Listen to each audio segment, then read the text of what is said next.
Welcome back, everyone, to the epic AA Thought of the Day. And this is from the Hazelden Betty Ford 24-hour a day book for you guys to see in case you want to order that.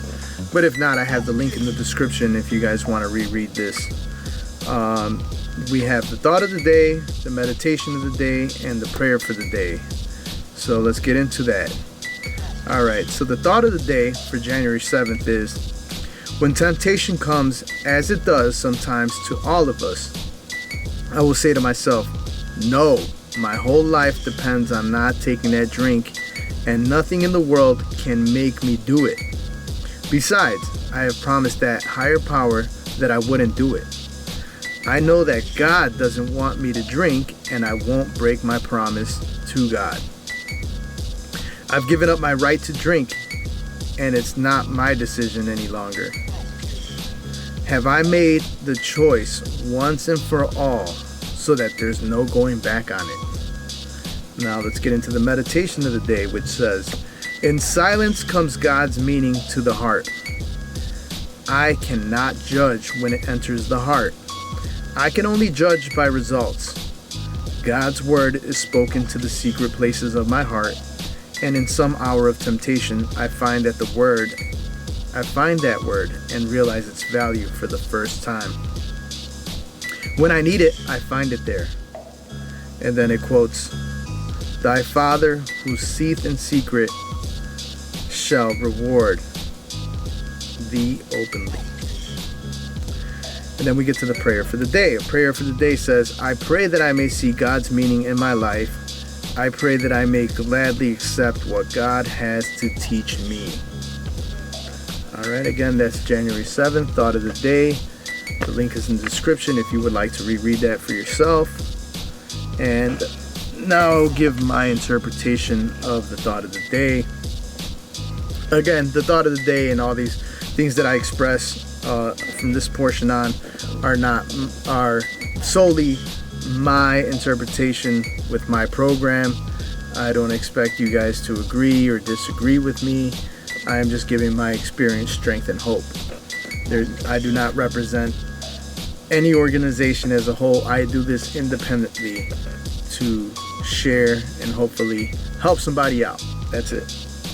So as far as the thought of the day for January 7th, have I made the choice once and for all so that there's no going back on it? So starting off January, we start off to step one with the thought of the day. It really focuses deep on step one, which is, admitted that you're powerless. So what I got on this is that temptation will always enter my mind, your mind, our minds, and it's different. It's different for everybody else. What might tempt you might not tempt me, and vice versa. So the only difference is, do I entertain that thought? Do I make that hill a mountain? Can I entice it to be more blue or more of a color that it is, instead of looking at it black and white, the way it is?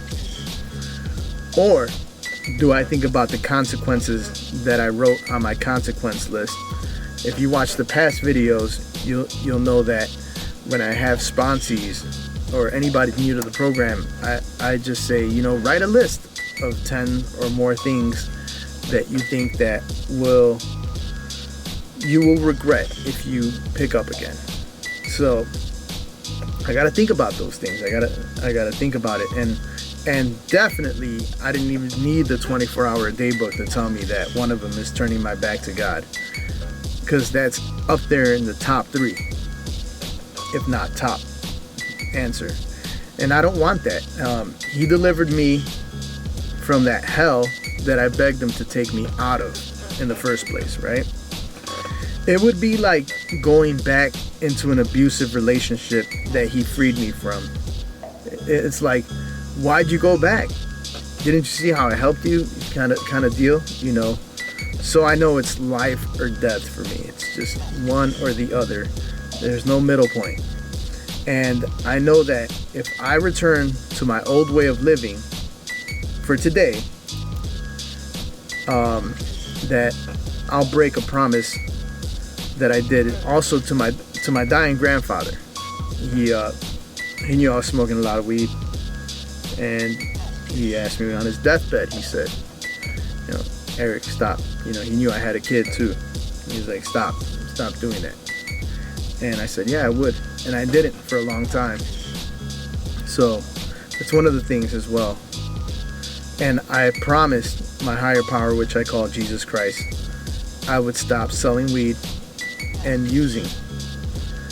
I came to a moment, maybe one day I'll tell my story on here, I'll have my story, but part of it is coming down to a realization that I was dying, and I wanted, I saw a statue of Jesus Christ, and I said, I had no choice but to drop on my knees and say, Jesus, please heal me. And I had a realization that said, if I heal you, I'm not going to heal you because you're out here poisoning my people with selling weed to them. And some people might not see it that way, but the way I see it now is that it's like working for an alcohol company or a tobacco company. People will die because of this thing, and I consider it like blood money. And I said, deal. I'm not, just heal me and I'll do whatever it takes. So that's one of the promises, that I made that I do not want to break, because he definitely kept his side of the deal. Now I have to keep my side of the deal. And if I do, use again and turn my back to my higher power, death is right around the corner for me. I know that because I will not be able to get back on board because I have no off switch. Once I start, that's the scariest thing. That's one of the consequence lists that I think about. Like, once I start, it's gonna be hard to stop. It's almost the most impossible thing. Like, how many times can I climb Mount Everest? I'm lucky to do it one time, if I'm lucky enough to do it. Either I'm gonna be all in or I'm gonna be all out. There's no middle point for me.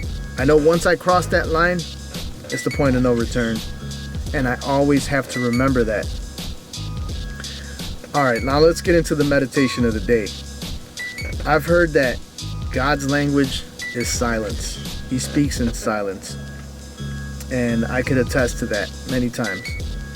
And I know it's very important to pray when I get the thought of temptation, and pray to help me, God, remove this thought. There was someone who said, they sing a little song to themselves that says, God, don't let me think this way, doo-da, doo-da. God, don't let me think this way all doo-da day. As crazy as it sounds, it's a simple thing like that can work, And the Word of God is the armor to combat the enemy's lies and enticements, So, everything that God is, the devil's the opposite of. So, all I have to think about, what is the opposite principle, or what is the synonym for that, thought that I'm having. It could be, as I was saying, social media and sugar, sweets. I like a lot, as I'm sure many of you guys do. But I have to think about, things, to help me stay sober, to help me am I perfect at this? No, I will still have that cookie. So I will still have that, chips or whatever it may be. But I have to try to come back and say, God, at least help me. He knows I might just have that, extra or be gluttonous about it, because gluttony is one of my 7 deadly sins that I partake a lot in. So I have to ask, at least, I know I'm gonna probably eat this cookie, but just help me, and so temptation strikes me a lot of the time when I'm by myself, when nobody's looking. That's when temptation hits me, nobody's around, nobody's gonna see me. You know, you can't read my thoughts. I might just be in the midst of a crowd. You can't read my thoughts. You don't know if I'm thinking wrongfully, you know. But I know that if I ask in silence or ask in the midst, you know, that I can get rewarded and helped. It's little signs that show me that he's there. It's little signs, little coincidences. Sometimes, like, wow, that's a coincidence. That's a rare coincidence. Is it really, or is it a sign for me to know that God is with me? He's like, I'm here. It's a little sign for you to know I'm here. And as I was saying earlier, when Jesus spoke to me and changed me and saved my life, it was a moment that I'll never forget, and it happened in silence, you know, as well. And there's nothing that can be hidden in secret from God. He sees everything. The truth will always come to light. You know, I think about, you know, the Masons and the Skull and Bones and secret societies. You guys might watch YouTube videos on that. I believe that in the future all these things will be brought to light. So one of the thought of the day does take from Bible verses. Okay, that's why I really do like it, because of that. Some people find this not AA approved because it's quoting directly from the Bible. But the way I work my program, the way I have no shame talking about God or Jesus or quoting from the Bible. Again, if this detours you, hey man, hey, there's many messages out there. I'm just one of them. So what it's actually quoting from is Matthew 6:4. And the whole verse is this: when you give to the needy, do not let your left hand know what your right hand is doing, so that your giving may be in secret. Then your Father, who sees what is done in secret, will reward you. Just like the Father rewards in secret, the devil tempts me in secret as well. So there's a battle going on all the time. There's so many wars that are public, but imagine the wars that are fought that nobody ever got to see. Those are the real battles, I believe, that are real victories for us, and times that were real defeats for us. So keep that in mind, or I'm going to try to keep it in mind. You know, prayer for the day. You know, I just pray that I may accept God's plan for me, and that I may obey it. And I also pray that I could come to Him in times of silence, you know. So that is my thought for the day, my interpretation of the thought of the day for January 7th. And please consider subscribing. The link will be somewhere up here. And if you can, check out the next video I have, or go back to the other videos that I have for January, so you could be caught up to what I'm talking about, or be caught up with the thought of the day. And consider joining the Patreon to show support. And with that, everybody have a blessed day. Peace.